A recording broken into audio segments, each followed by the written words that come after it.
우리 말씀 제목 우리 읽겠어요. 시작. 그리스도의 능력 배려.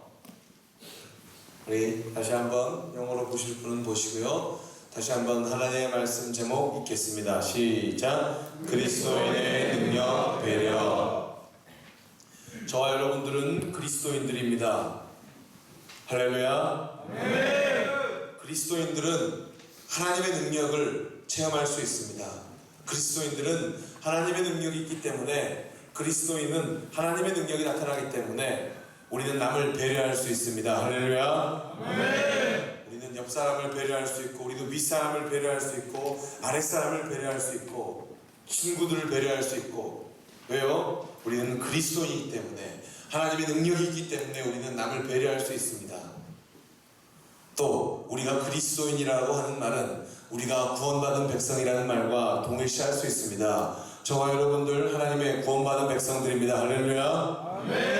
그러면 여러분들 구원받은 백성이라면 여러분에게 있어서 구원 사건은 무엇입니까? 1번 다 같이 한번 외워볼까요? 시작. 예수님의 삶과 죽음과 부활은 우리를 위한 구원 사건이다. 잘했어요. 다시 시작. 예수님의 삶과 죽음과 부활은 우리를 위한 구원 사건이다. 그렇습니다. 예수님께서 약속하신 성령이 임하자 예수님의 제자들은 예수님의 삶과 죽음 그리고 부활의 진정한 의미를 깨달았습니다. 이러한 복음의 깨달음이야말로 진정한 성령의 능력이었던 것이고, 성령의 능력은 이제 초기 안디옥 교회 안에서만 머물 수 없었습니다. 그리하여 성령께서는 바울로 하여금 복음의 진리를 세상에 전하도록 말씀하셨으며, 바울은 성령의 음성에 순종합니다. 성령의 사람은 성령의 음성에 순종합니다. 할렐루야. 성령의 사람들이 성령의 음성을 순종하지 않는다? 이거는 성령의 사람이 아닌 겁니다. 우리가 계속해서 살핀 바와 같이 성령에 사로잡힌 바울은 이 바닷가를 건너서 아시아 끝자락에서 유럽으로 건너갔지요. 성령에 사로잡힌 바울은 마게도냐 방면으로 떠나가기를 결심하고 이 배를 타고 사모드라게와, 이게 O라고 나왔는데 A예요.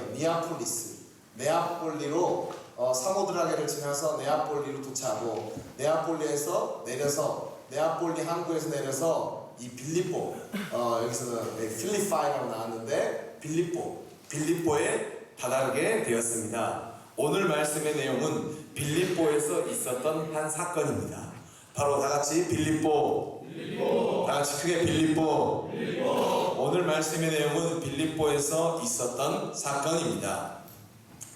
이 빌립보에 다다른 바울 일행은 안식일에, 이것도 완전히 유럽 아닙니까? 유럽? 이번에는 회당이 없었어요. 회당. 그 유대인들이 없었고, 유대인들이 모여서 디아스포라 유대인들이 모여서 예배드리는 회당이 없어서 그 예배드릴 곳이 없어요. 그래서 강가에 있는 기도처로 가서 그곳에서 복음의 진리를 선포하였어요. 회당이 있으면 회당에서 복음을 전하면 되는데 회당이 없어요. 그래서 강가에 있는 기도처로 가서 바울과 또 실라 그리고 디모데는 복음을 전했습니다. 그런데 그 강가에서 복음의 진리를 선포할 때 때마침 하나님께서는 두아디라 출신의 자색 옷감 장사인 루디아, 다같이 루디아, 다같이 크게 루디아의 마음을 여셨습니다. 그래서 그 여인은 두아디라 출신의 여인이었고, 이 옷감 무역업을 하는 여인이었는데 돈을 굉장히 많이 벌었나봐요. 그래서 이 바울이 복음을 전할 때 많은 재정적 후원을 하는 여인이 되었는데, 바로 유럽 최초의 회심한 여인은 바로 루디아였다는 것입니다. 우리 다같이 두 번째 한번 크게 읽어봅시다. 시작. 그와 그 집이 다 세례를 받고 우리에게 청하여 이르되, 만일 나를 주 믿는 자로 알거든 내 집에 들어와 유하라 하고 강권하여 머물게 하니라. 바울은 다시 한번 루디아와 함께 복음을 전하러 기도처로 향하던 중에 이제는 또 이 빌립보에서 또 특이한 일을 경험해요. 바로 귀신 들린 여종을 만나게 됩니다. 이렇게 점 보는 이 어린 소녀가 점을 잘 봐요. 과거에 있었던 일 이렇게 하면서 이 신기가 들린 여인이 이 북한산 자락에도 제가 예전에 부대에서 근무할 때 점집이 많았어요. 점집. 그러면 점 보면 점 보는 사람이 정말로 과거도 알아맞히고 귀신 들려서 이 과거도 막 알아맞히고 한 것 같아요. 그게 또 정말 그런 것 같아요. 그런데 귀신 들려서 알아맞힌 거예요. 근데 별것도 아닌데 우리가 사실 귀신이라고 하면 대단하게 생각하죠. 귀신 들린 여인이 막 점을 봐요.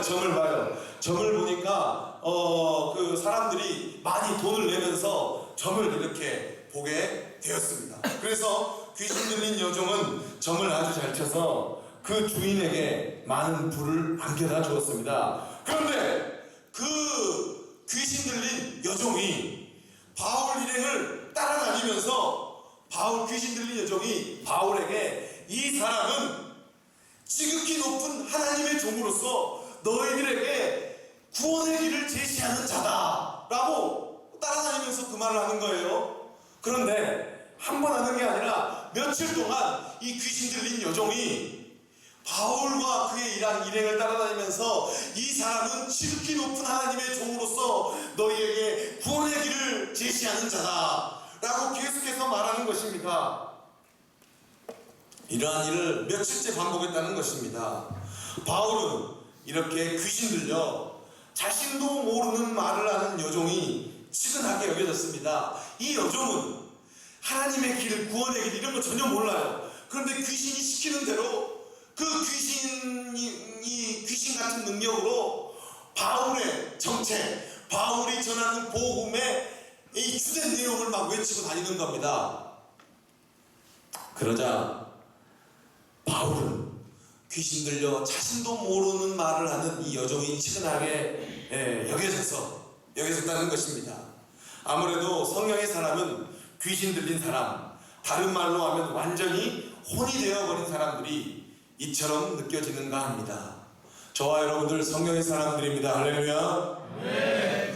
TV에는 얼마나 귀신 같은 사람이 많습니까?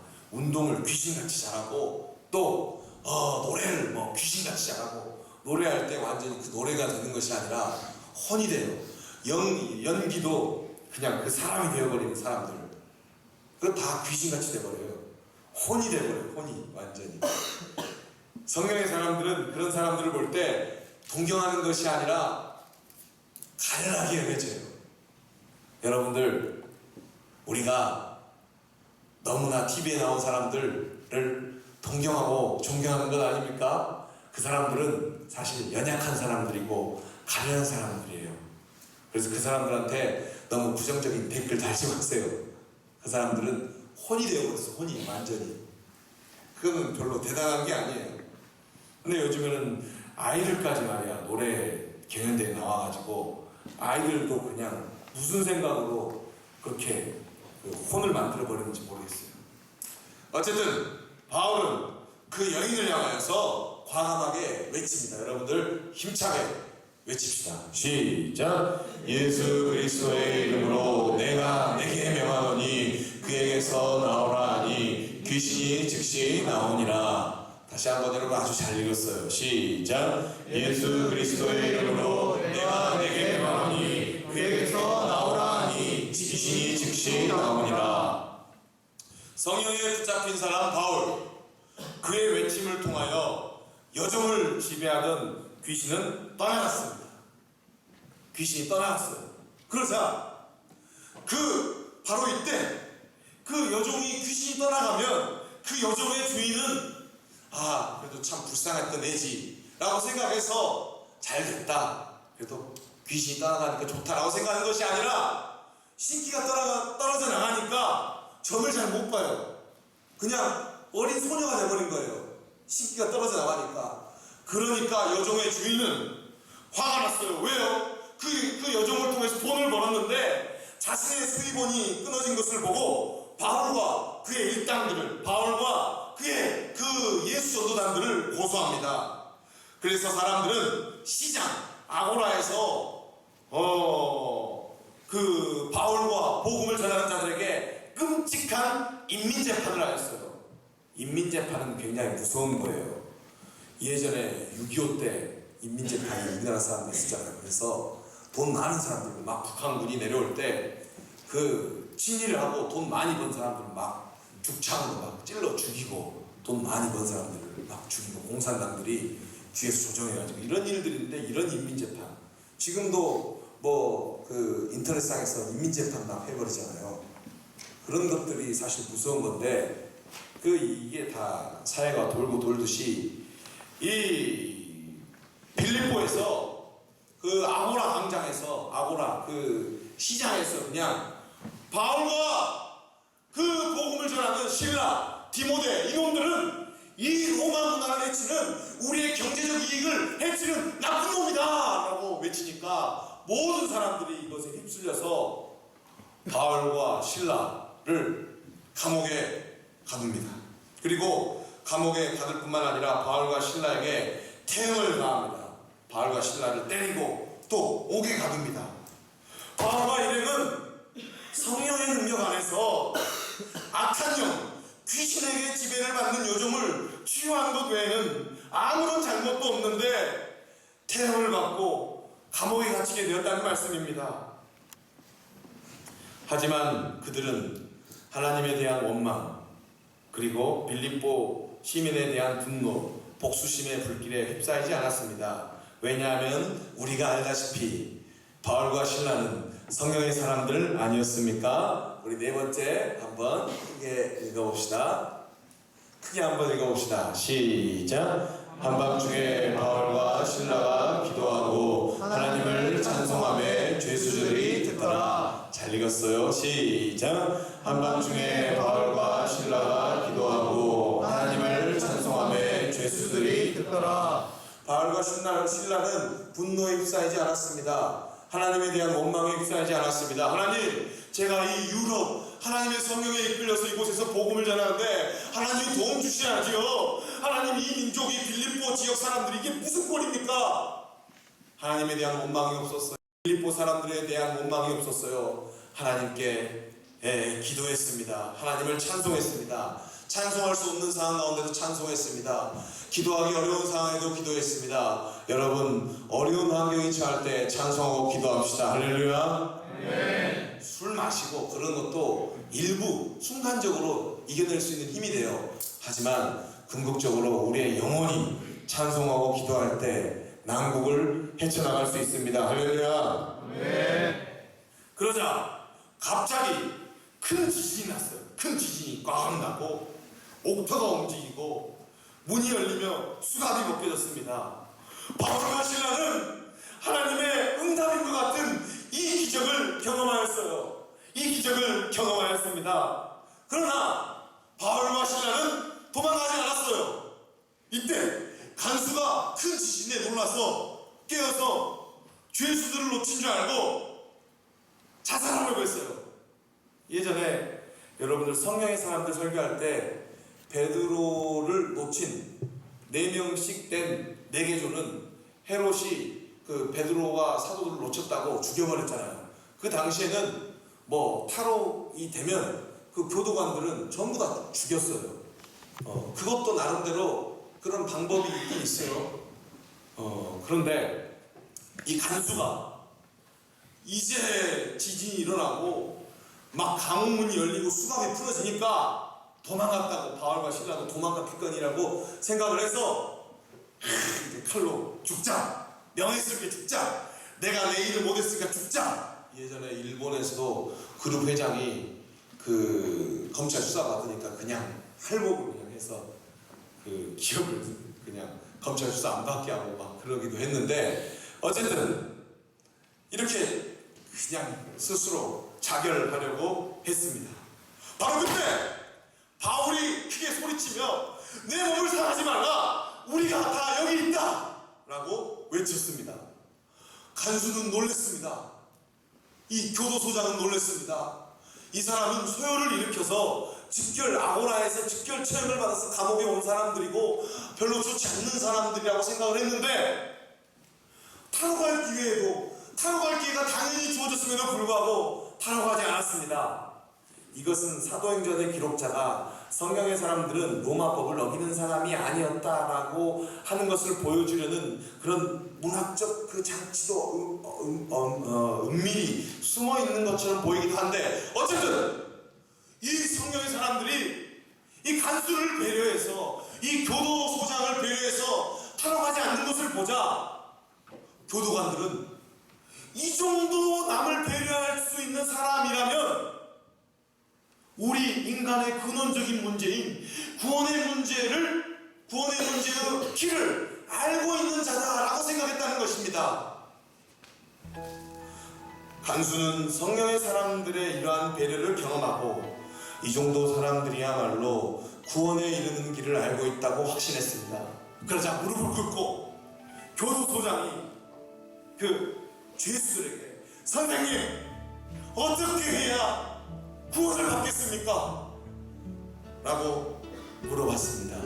그러자 바울은 우리가 모두 아는 사도행전 16장 31절의 말씀을 외쳤습니다. 우리 배영찬 지난주에 아주 축하해요. 크게 한번 읽어요. 시작. 주 예수를 믿어 왜냐하면 너와 내 집이 구원을 받으리라. 여러분 다시 한번 더 크게 시작. 주 예수를 믿어 그리하면 너와 내 집이 구원을 받으리라. 바울은 주 예수 그리스도를 믿는 믿음으로 구원을 받음을 밝힙니다. 그리고 그날 밤 주의 말씀을 이 교도소장과 그의 가족들에게 복음을 전하고 세례를 베풀었습니다. 바울은 너무나 기뻤고 또 교도소장은 또 이 죄수 바울에게 들었던 복음을 듣고 너무 기뻤습니다. 그래서 가족들을 불러서 전부 다 세례를 받게 했습니다. 하지만 법은 법이기 때문에 바울과 신라는 갇혀 있어요. 교도소장이 아무리 복음을 들었다고 해서 죄수 바울을 자신의 임의대로 뺄 수가 없어요. 그래서 걱정이 됐었는데 다음날 이 그 아고라에서 재판을 했던 행정장관들, 이 성경에서는 상관들이라고 했는데 매지스트레이트라고 해서 치안판사, 행정장관 이렇게 번역이 됐는데, 어쨌든 재판을 담당하는 사람들이 이 바울과 신라의 죄는 그냥 이 소요만 일으켰지 그렇게 심각한 문제가 아니다라고 해서 밑에 폴리스 경찰을 보내서 그 교도소에서 어제 퇴역을 받고 감옥에 갇힌 사람을 풀어주소 라고 이 명령이 떨어지자 교도소장은 너무나 기뻤어요. 바울과 신라에게 선생님 이제 다 끝났습니다. 이 세상 가셔도 좋습니다 라고 바울에게 말합니다. 간수는 자신의 힘으로 해결할 수 없는 일이 해결되어서 너무나 기뻤습니다. 그래서 바울에게 찾아가서 선생님 너무 기쁩니다. 이제 돌아가십시오. 나중에 저희 집 와서 복음을 전해주십시오 라고 평안히 가시기를 바랍니다. 그러자 바울이 갑자기 정색을 하면서 다음과 같은 말을 합니다. 6번째 크게 한번 읽어볼까요? 시작. 로마 사람이 우리를 죄로 정하지 않고 공중 앞에서 데리고 옥에 가두었다가 이제는 가만히 내보내고자 하느냐? 아니라 그들이 친히 와서 우리를 데리고 나가야 하리라. 아멘. 다시 한번요. 시작. 로마 사람이 우리를 죄로 정하지 아니하고 공중 앞에서 데리고 옥에 가두었다가 이제는 가만히 내보내고자 하느냐? 아니라 그들이 친히 와서 우리를 데리고 나가야 하리라. 바울이 갑자기 정색을 하면서 교도소장님 잠깐 계십시오. 간수님 잠깐 계십시오. 그 폴리스에게, 치안판사가 오는 폴리스에게 나 로마 시민이었다. 그런데 로마 시민인 나를 아고라에서 인민재판에서 수사 절차 정식적으로 밟지도 않고 그냥 때리고 감옥으로 가두게 하는 일이 어디 있느냐? 나는 변호인의 저력도 받지 않았다. 이거는 로마법의 위반이다. 가서 행정장관 매지스트레이트에게 가서 보고해서 당신들이 직접 와서 나를 정중히 빼라 라고 바울이 로마 시민권으로서 자신의 권리를 주장합니다. 그러자 그 여기 성경에는 부하라고 나왔는데 이 경찰이 치안판사에 가서 이 사람들이 로마 시민권이었는데 로마 시민권으로서 그 권리를 침해받았다고 고소합니다. 행정장관들께서 가셔서 직접 치안 판사님께서 가셔서 이들에게 양해를 구하고 그 사과해서 잘 돌려보내야 될 것 같습니다. 라고 말합니다. 경찰의 보고를 들은 행정장관들은 바울과 일행이 로마 사람이라는 말을 듣고 두려워 사과하고 정중히 그를 모십니다. 이에 바울과 신라는 이제 옥에서 나와서 다시 루디아의 집에 가서 마지막으로 형제를 돌아보고 성령께서 이끄시는 곳을 향하여 계속해서 발걸음을 옮겼습니다. 할렐루야. 오늘 말씀 네 가지로 요약합시다. 1번 크게 한번 읽겠습니다. 시작. 복음의 진리는 이방 여인의 마음에 심어졌다는 사실. 이건 아주 중요한 의미입니다. 복음의 진리는 우리가 유럽에서 최초의 복음을 듣고 복음을 깨닫고 성령의 그 신자가 된 사람은 바로 여인이었어요. 아주 의미가 있는 내용입니다. 두 번째 시작. 성령의 사람은 혼이 지배하는 사람을 부러워하지 않는다는 사실. 우리 성령의 사람은 이 귀신 같은 사람을 부러워할 필요 없어요. 그런 사람은 연약한 사람들이에요. 우리가 그런 사람들을 너무 사랑했기 때문에 그런 사람들이 조금 실망하면 극도로 반응하는 경향이 있는데, 혼이 지배하는 사람은 부러워하면 안 돼요. 물론 혼이 지배하는 사람은 돈도 많이 벌고 그러겠지만 그 돈도 사실 얼마 누리지도 못해요. 그 사람들은. 여러분들, 혼이 지배하는 사람이 되는 것이 아니라 성령의 지배를 받는 사람이 됩시다. 할렐루야. 성령의 지배를 받아야지. 여러분들, 사람을 볼 때 그 사람의 그 마음속 깊은 것과 말과 행동을 유심히 보면서 그 사람의 속사람을 볼 줄 아는 우리 귀한 성도들 되시기를 주님의 이름으로 부탁합니다. 세 번째 시작. 기적을 선용함으로 복음 전파가 강력한 힘을 가졌다는 사실. 바울과 신라가 기도하고 찬송했어요. 기도하고 찬송할 수 없는 가운데 기도하고 찬송했어요. 그러자 기적이 일어났습니다. 감옥 문이 열렸습니다. 수감이 풀렸습니다. 당연히 나가서 감옥에 나와야 됩니다. 하지만 간수를 배려했습니다. 간수가 자살할 수 있기 때문에, 간수가 책임을 져야 되기 때문에 오히려 그 기적을 선용해서 그 간수를 그리스도인으로, 세례교인으로 만들었다는 것입니다. 우리 이게 필요한 겁니다. 우리 그리스도인들이 너무 이기적이고 그렇다는 소문이 너무 많아요. 심지어는 이 기독교가 된 것도 자기의 이익을 위해서 됐다라고 생각될 정도로 삶의 모습이 나타나는데, 그래서는 안 됩니다. 우리는 기적을 선용합시다. 할렐루야. 우리에게 주어진 기적, 우리에게 나타난 능력, 하나님의 능력, 이것을 올바르게 좋게 사용해서 남을 유익하게 하고 더 많은 그리스도인들을 얻게 되면 좋겠습니다. 할렐루야. 네 번째 시작. 성령의 사람들은 남을 배려한다는 사실. 다시 마지막으로 크게 시작. 성령의 사람은 남을 배려한다는 사실. 남한테 피해만 안 주면 되고 내 마음대로 하면 되지, 그런 건 아니에요. 그런 거는 가정교육을 안 받는 사람들. 우리 항상 남을 배려하고 다른 사람의 입장에서 생각을 해야 됩니다. 그래도 우리 여러분들은, 우리 성도들은 남을 배려하는 성도들이고 하나님을 생각하고 하나님을 사랑하는 사람들이지만 우리부터 더 남을 배려해야 되기를 바랍니다. 할렐루야. 이 시간 다 같이 일어나셔서 폐 찬송 하시겠습니다.